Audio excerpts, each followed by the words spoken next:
له مدرسې نه ایستل. استاد وویل ځان وړوکی وګڼه او د لویوالي خیال له سره لرې کړه.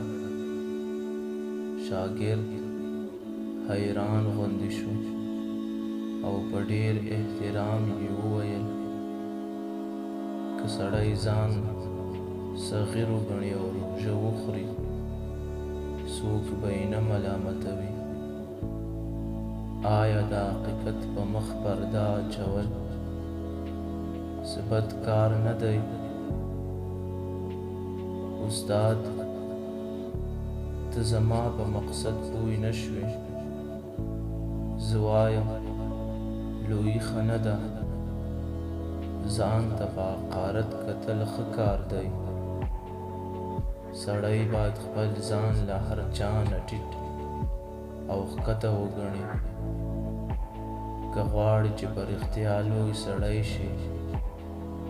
په معنا کې ځان وړوکی وګڼه او په لوی نظر ځان ته مه ګوره.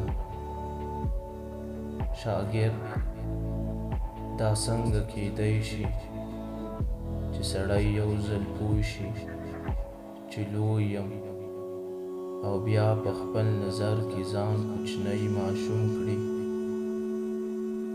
که دا کار ممکن وي او په رښتیا یو لوی سړي ته ځان وړوکی او حقیر ښکاره شي نو بیا هیڅکله نشي لویېدی.